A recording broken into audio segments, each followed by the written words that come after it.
Rebonjour sur la scène liquide, chapitre 2 de cette troisième journée. On se retrouve en petit comité, mais pour un sujet de grande importance, un sujet majeur. On va parler de génodique. Je vous demande d'accueillir à mes côtés tout d'abord entrepreneur agricole, c'est comme ça qu'on dit, Lily de Montal du domaine Arton. Bonjour. Et à vos côtés, Pedro Ferrandis de chez Genodix. Je vous demande de les applaudir, s'il vous plaît. Merci.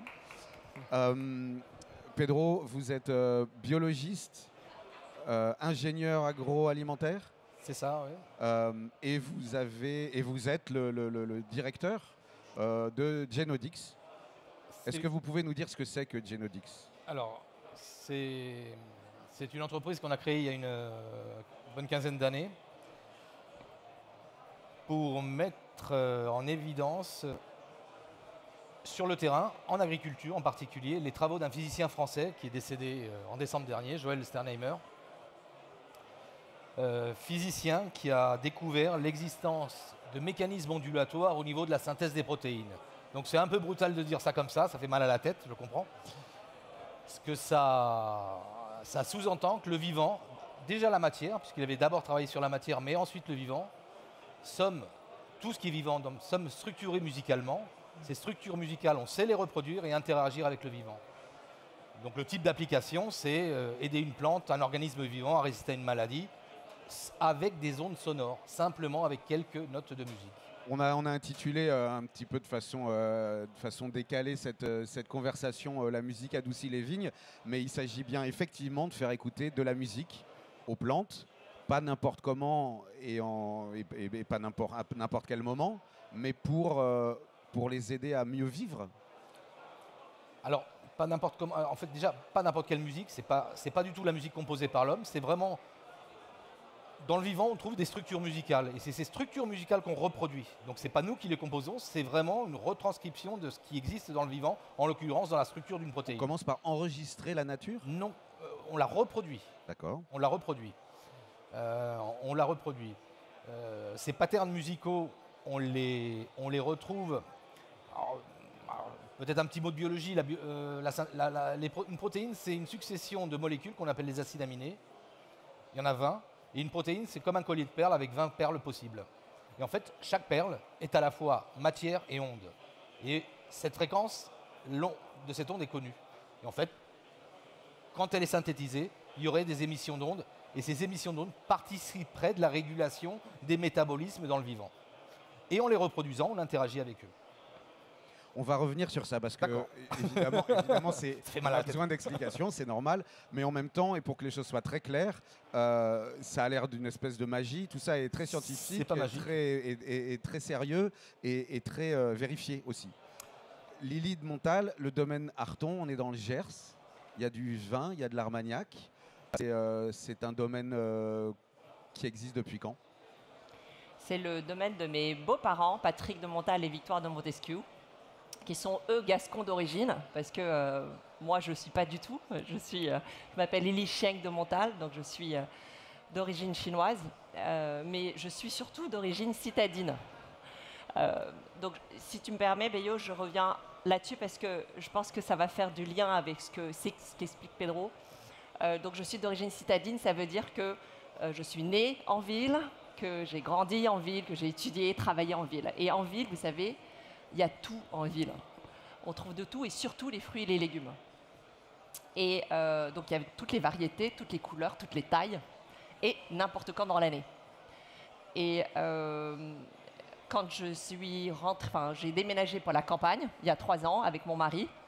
On est retourné donc sur la terre natale de ses parents. Alors là, ça a été un tsunami pour moi parce que à la campagne, la grande différence avec la campagne, c'est que c'est l'alimentation. Donc il y a une sorte de redécouverte de ce que c'est que les saisons. En fait, les fruits et les légumes, il y en a aussi, mais pour le coup, on n'en a pas n'importe quand. Il n'y a pas toutes les variétés et toutes les tailles. Et donc il y a eu cette redécouverte, j'allais dire reconnexion, mais c'est faux. En fait, c'était vraiment une découverte du vivant et des fruits, en particulier, chez nous, le raisin, la vigne. Et on est parti là-bas au moment de la Covid, parce qu'il a fallu venir en aide aux parents, au moment du confinement. Et là, on s'est retrouvé au cœur, je dirais, de l'exploitation, de l'agriculture. Et je me suis rendu compte à quel point, finalement, le vivant, ce fruit, est fragile. Et c'est à ce moment-là qu'on a mis la main à la pâte et qu'on a décidé de reprendre la suite de l'exploitation du viticole d'Arton. Alors, pour répondre à ta question, Arton, ça existe depuis 45 ans. C'est un vignoble qui a été replanté par mes beaux-parents après qu'ils se soient réinstallés. Eux aussi ont fait une partie de leur vie professionnelle en région parisienne. Et autour de 40 ans, ils se sont retournés là-bas, donc dans les années 80. Et parce qu'eux sont originaires de Gascogne depuis plus de 10 siècles. Alors, et en retournant là-bas, leur reconversion professionnelle, eux, était dans le négoce d'Armagnac, parce que Montal et Montesquiou, ce sont deux noms très, très connus. En Armagnac, il y a aujourd'hui 4 maisons, enfin dans la famille élargie, il y a 4 maisons d'Armagnac. Et donc mon beau-père décide un jour de replanter la vigne qui avait, elle, disparu depuis le phylloxéra il y a 100 ans. Voilà, donc il y a eu ce mouvement de négociants où on achetait des raisins pour faire ensuite de l'Armagnac à la décision de devenir producteur, donc vigneron en fait, de cultiver son champ, enfin ses parcelles, pour ensuite élever sa vigne, et ensuite faire du vin, l'étape du vin, et après le transformer en Armagnac. Et donc c'est lui, ce retour au vivant, qui a fait qu'il a rencontré la société Genedic et qu'il a choisi cette technologie-là pour élever sa vigne. Alors j'allais te poser la question parce que c'est pas évident comment c'est le hasard ou est-ce que vous aviez la volonté au domaine avec cette idée de la connexion d'aller creuser le sujet, c'était des pistes que vous vouliez explorer, comment cette rencontre a eu lieu? Alors, c'était vraiment mon beau-père qui avait fait ce choix-là il y a presque 10 ans maintenant. Donc, je pense que c'est aussi ça, l'idée de notre discussion aujourd'hui, c'est qu'on soit une expression pratique de cette technologie-là. Alors, à l'époque, le laboratoire, Genedic, approchait plusieurs viticulteurs pour faire des tests sur différents terroirs. Ce qu'il faut savoir, c'est que les vignerons, on a, les cépages dans la vigne, il y en a plus de 10 000 sortes dans le monde entier. Lorsque vous allez travailler sur un soin particulier pour un cépage, vous allez pouvoir en faire profiter en réalité plusieurs cépages qui souffrent de la même maladie. Donc il y a une sorte d'économie d'échelle. Alors là, je pense que Genedic s'est intéressé à différents terroirs viticoles, dont les Côtes de Gascogne et nous en Armagnac. Et mon beau-père a été extrêmement convaincu et séduit par l'idée de la musique. Parce que, vous savez, c'est pas très différent on parle du monde vivant. La plante, vivante comme l'humain, nous, on est émus par la musique. En fait, on est transcendé, on est mobilisé par la musique. Vous avez des mélodies qui vous rendent triste. Il y en a d'autres qui vous rendent amoureux et d'autres qui vous rendent joyeux. Donc cette mobilisation de la musique qui va faire finalement bouger vos molécules, elle est exactement, c'est ce même rapport avec la plante et cette diffusion de mélodies qui en fait n'est pas composée par l'homme. C'est vraiment une musique végétale, une composition végétale. Et donc il y a effectivement, ça semble magique parce que bien sûr la vigne n'a pas d'oreille. En revanche, elle a des feuilles. Et ce sont ces feuilles-là qui vont ressentir ces vibrations qui sont émises par la musique parce que tout son est vibration. Et donc c'est pour ça qu'on diffuse ces sons-là qu'au moment où il y a des feuilles, c'est-à-dire entre mai et octobre. Voilà, donc ça a démarré comme ça avec un appareil qui va avoir une certaine couverture qu'on a testé sur un cépage particulier. Et aujourd'hui, presque 10 ans après, on a 3 appareils Genedic qui vont surtout soigner 2 cépages en question et avec des maladies très particulières auxquelles nos vignes sont sensibles. Concrètement, Pedro, quand tu es arrivé la première fois au domaine Arton, comment ça se passe? Lily disait une phase de test, il faut appréhender le problème entre guillemets, et après on pose un appareil. Comment ça se passe très concrètement?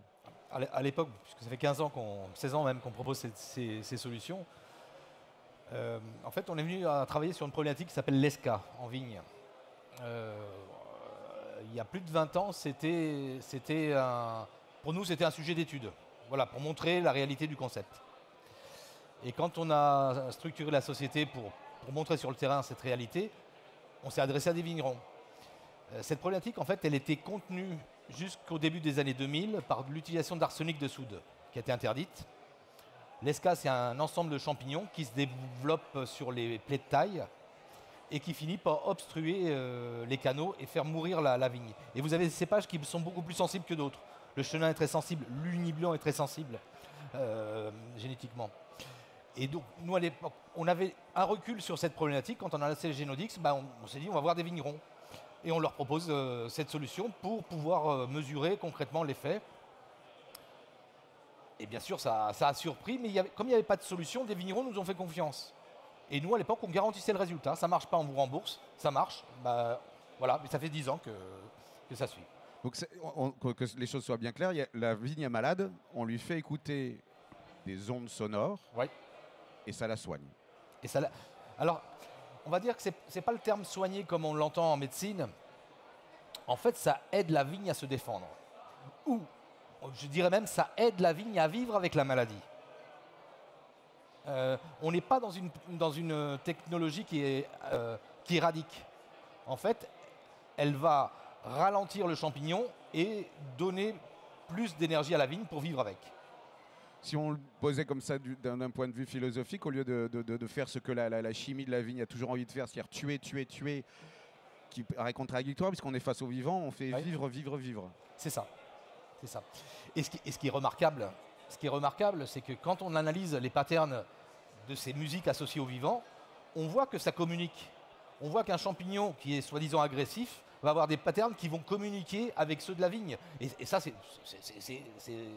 faramineux, quoi. Comment est-ce que puisque c'est pas composé par l'humain, comment, à un moment donné, il faut bien que quelque chose génère cette source sonore.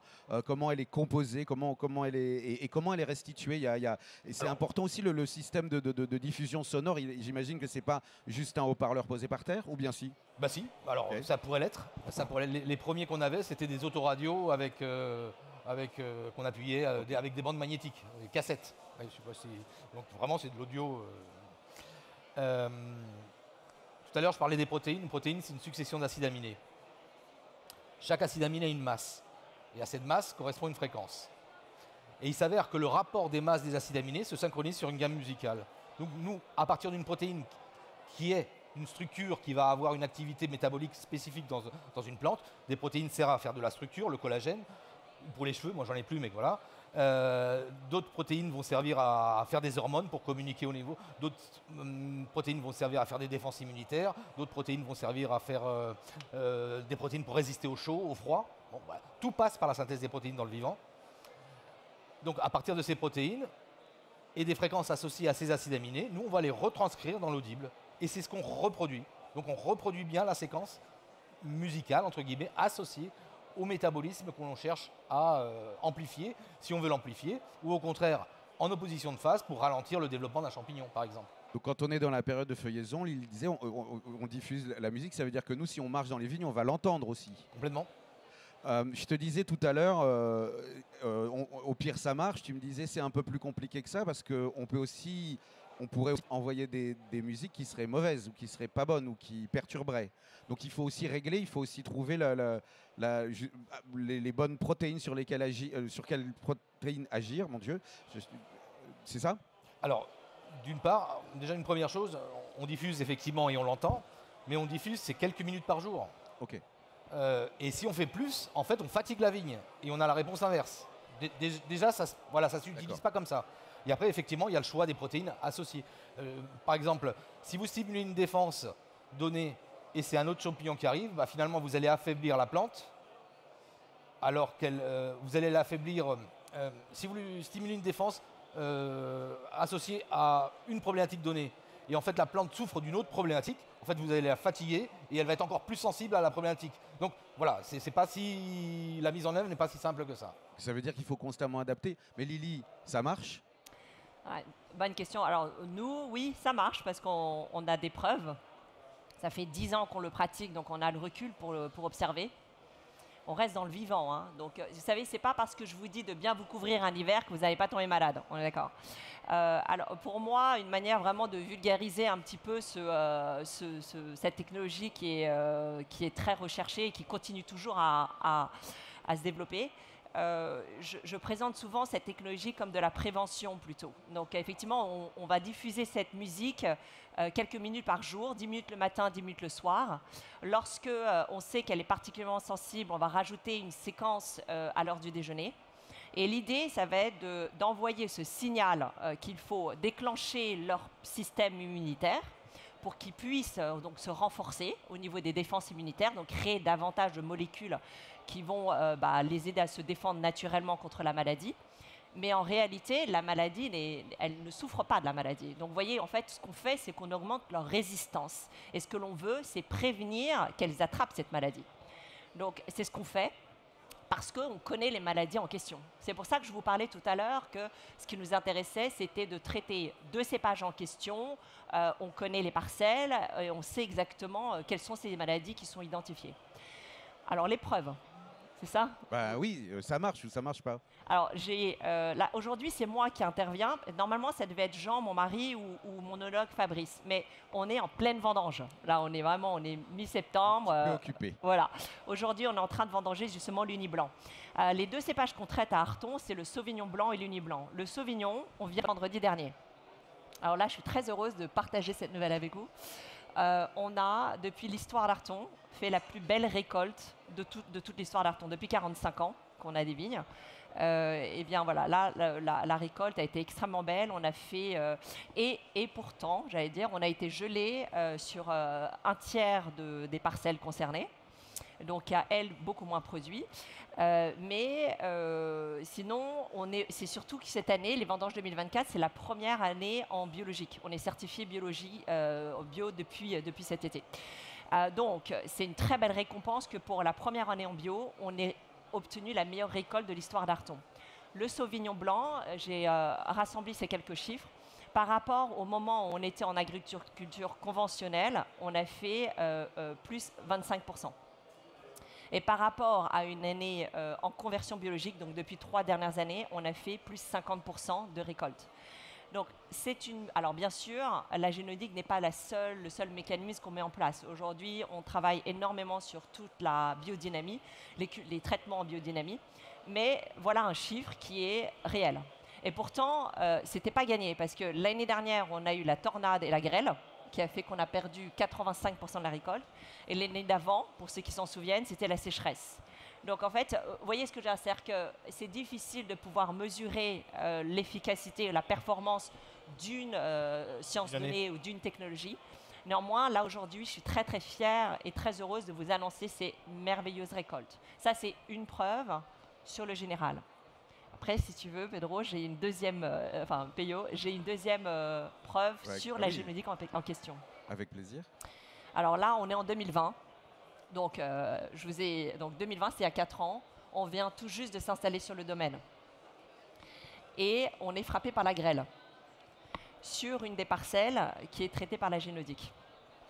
Et un jour, mon beau-père est dans la vigne sur son tracteur et il revoit les symptômes de la maladie de l'ESCA réapparaître.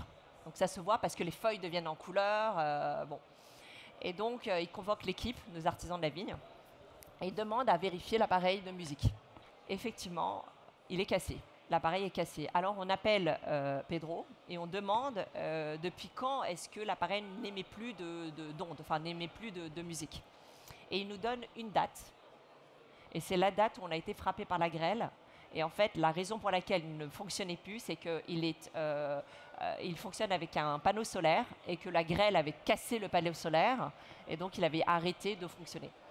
Donc ce que je veux dire par là, pour les mathématiciens que je suis, n'est-ce pas, c'est un peu une démonstration par l'absurde. Je ne peux pas vous garantir qu'on n'a plus la maladie grâce uniquement à la mélodie, à la génomique. En revanche, lorsqu'on n'émet pas de musique, la maladie revient. C'est pas une solution miracle, Pedro, comme aucune solution. Alors, pour compléter un petit peu, pas compléter, mais quand on a commencé avec le domaine d'Arton, et comme avec d'autres domaines, on a aujourd'hui 300 installations. Et donc, sur l'ESCA en particulier, en fait, ça nous a permis d'accumuler des données. Le vigneron nous disait, l'année dernière, j'ai perdu X% sur cette vigne, l'année d'avant, X%. Et on a continué à comptabiliser sur ceux qui suivaient rigoureusement leur vigne, ce qui était le cas du domaine d'Arton, à comptabiliser la mortalité sur ces vignes. Et dans les 300 données qu'on a accumulées, on tombe à une baisse de mortalité de 60%. Ça a été publié dans les Annales des mines. L'exemple que donne Lee là, sur la preuve par l'absurde, ça nous est arrivé plus d'une fois. Un appareil qui tombe en panne et le problème revient.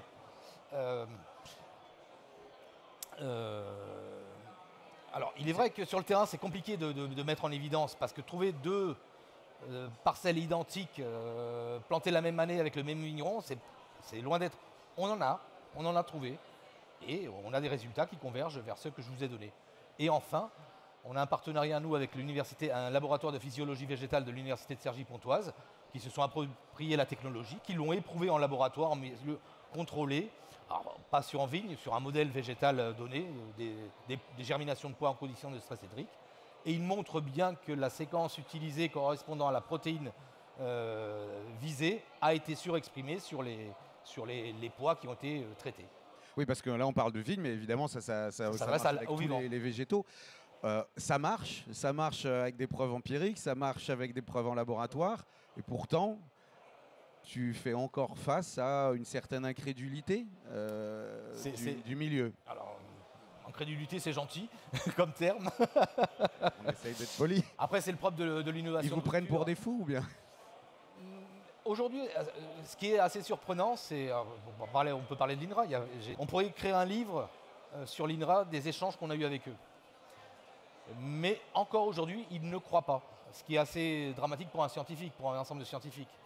Il y a eu une présentation qui a été faite de ces travaux par le laboratoire Hermès, dont je vais parler tout à l'heure, au Congrès national de biologie végétale français. Ça a surpris, effectivement.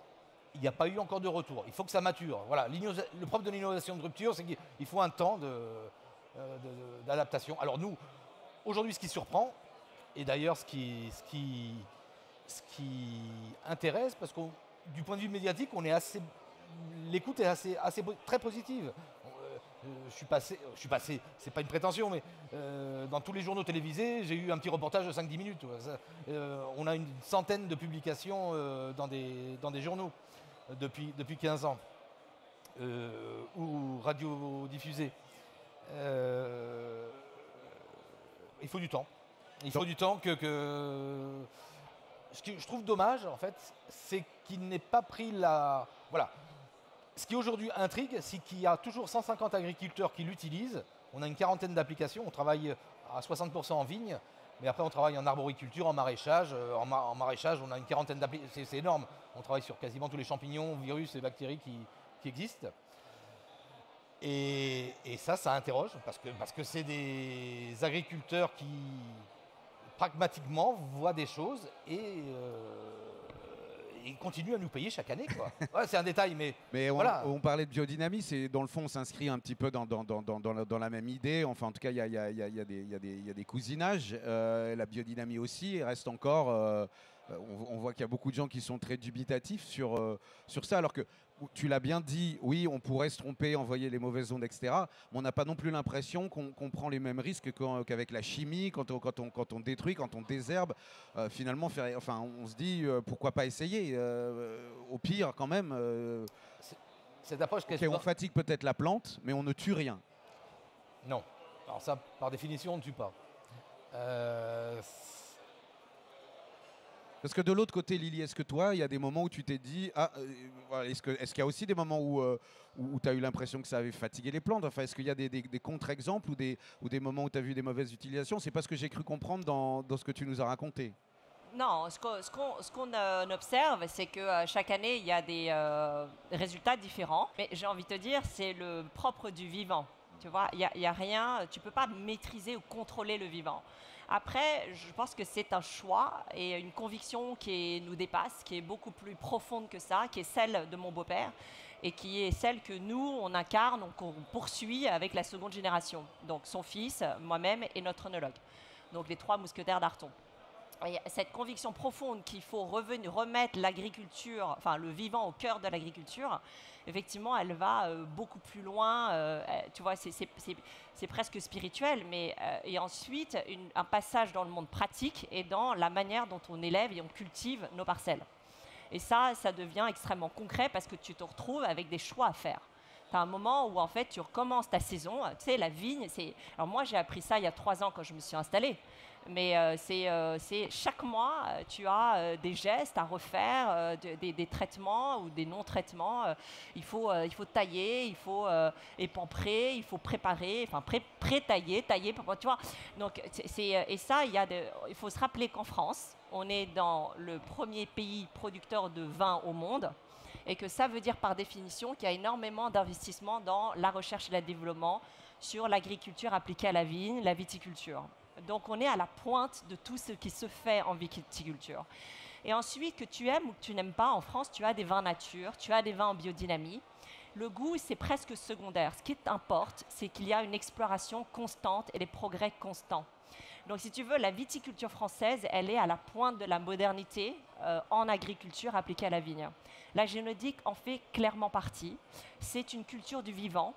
Et effectivement, ça s'intègre dans la biodynamie, puisque la biodynamie, c'est une histoire de calendrier lunaire, et on suit finalement la vigne au moment où elle a les bonnes énergies pour recevoir certains traitements, tu vois, pour respecter son cycle naturel. Donc c'est d'abord un choix, je pense, de conviction, et ensuite tu vas mettre en œuvre tous les outils, tous les mécanismes qui vont t'aider à le mettre en pratique. La génodique en fait partie.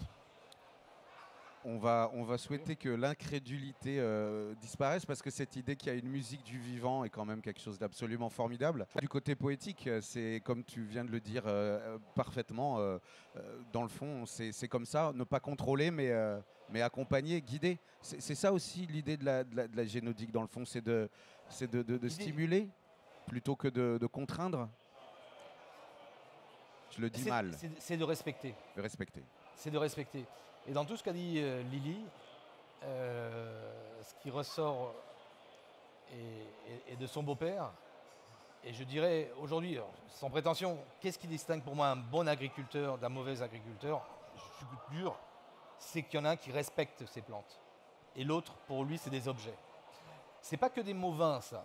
Parce que quand on rentre dans la théorie physique à la base de la génodique, c'est ce respect, c'est l'existence de sujets, de la dimension de sujet dans toute quantité de matière, dans toute organisation.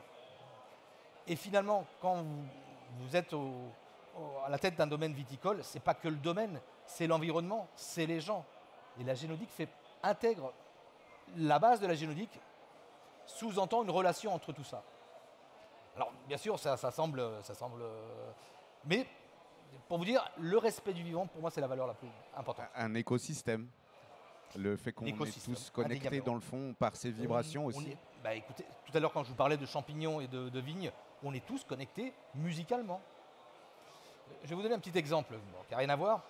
Vous connaissez le printemps de Vivaldi, les 4 saisons. Eh bien ce thème, vous le trouvez dans une protéine qui s'appelle l'actine.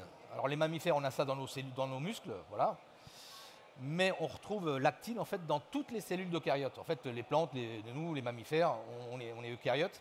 Et dans nos cellules, l'actine, c'est l'espèce de charpente qui maintient la cellule en sa forme. Et il s'avère que cette protéine, c'est la protéine la plus produite au printemps, parce que c'est le moment où les végétaux poussent. Est-ce que vous pensez que Vivaldi connaissait la génodique? Ouais, hein, je peux vous en donner d'autres comme ça. Dans la Marseillaise, vous avez un facteur de coagulation. Peut-être qu'il a reçu des messages divins. Dans la Marseillaise, vous retrouvez un petit fragment d'un facteur de coagulation. Donc si vous chantez la Marseillaise et vous saignez, ça vous aide à coaguler. Le sang impur, que ça. Est-ce que c'est une coïncidence? Des exemples comme ça, on en a quelques-uns. Bon, j'ai envie de vous dire, parce qu'on voudrait en parler pendant des heures, donnons-nous rendez-vous, revoyons-nous l'année prochaine, on verra où en est le Sauvignon, l'Uni Blanc, j'espère qu'il n'y aura pas de grêle et pas de gel. Et puis pour creuser le sujet, je vous invite, évidemment c'est facile, Google est votre ami, génodique, c'est pas difficile à trouver, le domaine Arton non plus. Je voudrais vraiment vous remercier d'être venus, on était peu nombreux, mais cette conversation était vraiment très très passionnante, donc merci d'avoir fait le déplacement. Lily de Montal, Pedro Ferrandi, je vous demande de les applaudir encore une fois. Merci d'être venu sur la scène liquide. On se retrouve dans 5 minutes et on va parler de vin en canette et de bouteilles de spiritueux qui se rechargent. A tout de suite.